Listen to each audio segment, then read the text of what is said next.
Hare Krishna. Om Jnanatirandasya Jnananjana Shalakaya Chakshurunmilitam Yena Tasmai Shri Gurave Namaha. Hare Krishna. We see that the whole world prays to God. May it be difficult times passing, or they may be in very troublesome situation, very tough, challenging situations, or they may be just offering their gratitude towards the Supreme God for whatever they are receiving. So now let us try to understand the qualities of God and the definition of God. In Vedas, in Mundaka Upanishad, there is a verse, it says, Kasmin u Bhagavo Vijñātam Sarvam Idam Vijñātam Bhavati iti. So this means, if somebody tries to understand God, Kasmin u Bhagavo Vijñāto, Bhagavo means Bhagavan, God. If someone tries to understand about God and he knows the God in Tattva, then he will understand everything of this world. Sarvam idam bhavati iti, vijñātam bhavati iti. It means just by knowing the Supreme God, we will understand everything about this world. Because God is just like a universal set. There are set. We understand that there is set A, set B, set C, and there is a subsets. But for all of this, there is a universal set, and all these sets are included in this set. So similarly, the concept of God, the definition of God, is such a way that it includes the knowledge about everything about this world. So that's why Krishna also says same thing in Bhagavadgita. When Krishna ends the chapter 6 by saying that the topmost yogi is he who always meditates on me with his mind completely fixed in me. That's what he tells in the end of the chapter 6. After this, in the beginning of 7th chapter, he tells Arjuna, if you want to know about me, that is about God, you have to hear from me with your mind completely fixed in me. He tells, Maya sakta mana partha yogam yunjan madashraya asamshayam samagram mam yata jnashashi tatshunu. Maya sakta manaha. Maya asakta means manaha, your mind attached to me. Maya asakta manaha. Partha is calling Arjuna as Partha. Partha, Maya sakta mana partha yogam yunjan madashraya. Your mind completely being attached to me, and you are completely in union with me and taking shelter of me. Mad ashraya. Maya sakta mana partha yogam yunjan madashraya asamshayam samagram mam. Asamshayam means there will be no more doubts for you. Samagram means it will include everything about this whole creation. Samagram mam yata jnashashi tat shrunu. So you have to hear from me. Tat shrunu. Shrunu means hear. You have to hear from me, then you will understand everything. So this is the way. If you want to understand about the God, who else is the better person to describe about God than God himself? So that's why we call Bhagavadgita as the song of God. Bhagavat means God, Bhagavan, Gita means a song. song of God himself. Directly God Krishna himself is speaking about the complete knowledge, tattva. So in the following verse he speaks that after knowing this knowledge, whatever I am giving to you regarding myself, God, then nothing else will remain for you to know. Jnanam teham savijnanam idam vakshyam asheshataha yajñātvā neha bhūyōnyaj jñātavyam avashishyate. It tells that jnanam sa eva vijnanam means you will know everything. Jnanam means the knowledge about the phenomenal world, that is especially the knowledge about this world which we are staying, and the knowledge about the numinous world, that is another world, the world beyond this present world where we are staying. Jnanam ta eva vijnanam idam vakshyam asheshataha. I will tell completely in front of you. Yajñātvā neha bhūyōnyaj. After knowing this, nothing else will remain to know. Yajñātvā neha bhūyōnyaj jñātavyam avashishyate. So whatever you will receive the knowledge, that will be complete knowledge. So that's why when we understand about the God in tattva, so that is like understanding about everything about this whole creation.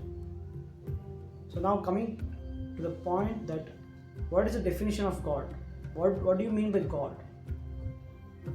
So Srimad Bhagavad Puran starts with offering pranam, offering obeisances to the Supreme God. So how it starts? It starts like Om Namo Bhagavate Vasudevaya Janmadhyasya Yatonvayaditaratas. So like this it starts.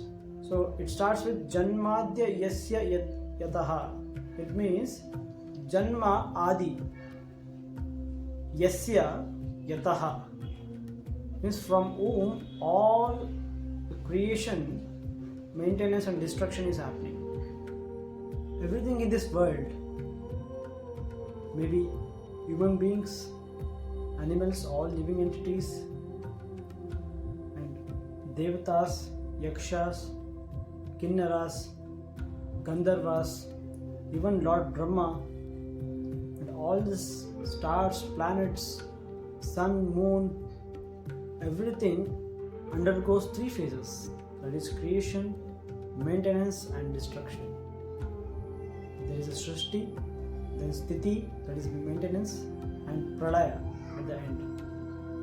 So for all these three things, that supreme entity, God, is the cause of all the causes. That's why he is called Janma Adi Yasya Yataha, who is responsible for Janma Adi Yasya. Yasya means from whom, Yataha means all these things which is pervaded. So this is confirmed by Krishna in Bhagavadgita. Krishna, when he speaks a glimpse about his own glories in chapter 7, and further Arjuna asks to know more about him. When he asked Krishna that I want to know more about your opulences, please tell me. When Krishna speaks in chapter 10, that is entitled as Vibhuti Yoga, so there Krishna says that I am the source of everything. From me, everything is emanating. Whatever we can see and which we cannot even see. And those who know this, they always engage in my devotion. So it tells that Aham sarvasya prabhavo matta sarvam pravartate iti matva bhajante mam buddha bhava samanvitaha.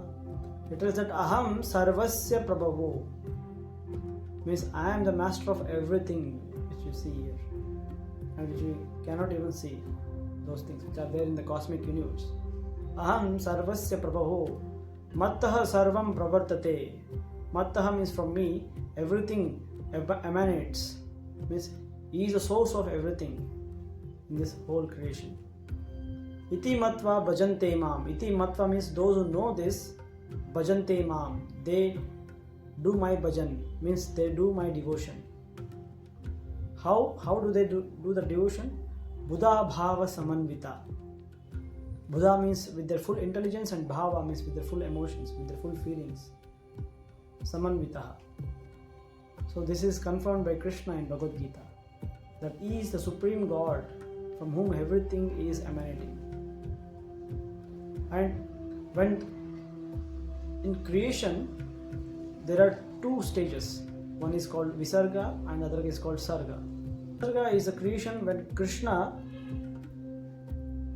one of his expansion lies in the Karana Sagara, and there when he is sleeping, from his body pores all the universes are emanating.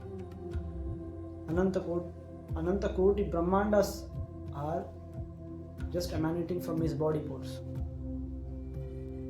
So then in each Brahmanda from his, again one of the expansion of Krishna, from his lotus navel, there in the lotus Brahma takes birth, and Brahma does the second creation, that is the 14 planetary systems. So now, before doing creation, he doesn't know about himself. He doesn't know about this whole universe, who has created this. So then he hears a sound that please do tapa. Tapa means meditation. And when Brahma does the meditation for a very long time, he gets a sound from the space, that is the Akashvani. Krishna speaks that I am your father. And he shows his form, his rupa, and also his place, that is his original place where he stays, that is spiritual world, that is Vaikuntha. And beyond Vaikuntha there is where place Krishna stays, that is called Goloka Vrindavana. So when Brahma sees that, he was completely mesmerized and he was amazed to see such a wonderful place. When he sees that wonderful place, he immediately composes a series of glorification of Lord Krishna and all his associates and abode. That is called Brahma Samhita. In Brahma Samhita, Brahma speaks in his first verse that Ishvara Krishna Parama Satchidananda Vigraha Anadir Adir Govinda Sarva Karana Karanam. So in his first verse, he gives the definition of the Supreme God. He tells that Ishvara Parama Krishna. Ishvara, the meaning of Ishvara is a controller. There are many controllers in this whole universe, from small scale to the large scale. To some extent, animals are controllers, to some extent, humans are controllers, to some extent, Devatas are controllers, to some extent, Brahma is controller, and to some extent, Shiva is controller. But what Brahmaji is telling here, Ishvara Parama. Parama means the supreme controller. The Parama Ishvara is Krishna. Ishvara Parama Krishna Satchidananda Vigraha. And how is his form? His form is Satchidananda. Satchidananda means is completely divine. Sat Chit Ananda. Sat means it's full of eternity. Chit means full of knowledge. Ananda means it's full of bliss. Ishvara Parama Krishna Satchidananda Vigraha Anadir Adir Govinda. Anadir means he doesn't have any origin. Because generally when we say God is the creator of everything, then we may ask question, who has created God? But the answer for this is nobody has created God, because God is called Anadi. Anadi means he doesn't have any origin. But he is the origin of all. Anadir Adir Govinda. He is the Adi for everything, but he doesn't have any origin.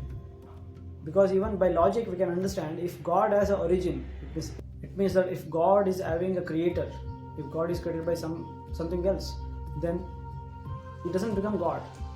Then the other entity from whom the God has appeared, then he becomes God. Because the definition itself says that God is the supreme entity from whom everything is coming. So that's why God is Anadi. Anadi means he doesn't have any origin, but he is the origin of everything. Anadir Adir Govinda Sarva Karana Karanam, and he is the cause of all causes. In this world, everything happens by cause and effect. There is a cause. Cause means there is a driving force, the cause behind the activity, and there is an effect. Effect is the result. So everything happens by cause and effect. But for all the causes, the supreme cause is God. Anadiradi Govinda Sarva Karana Karanam. So this is how Brahma begins his prayers to Lord Krishna. Krishna is the supreme God.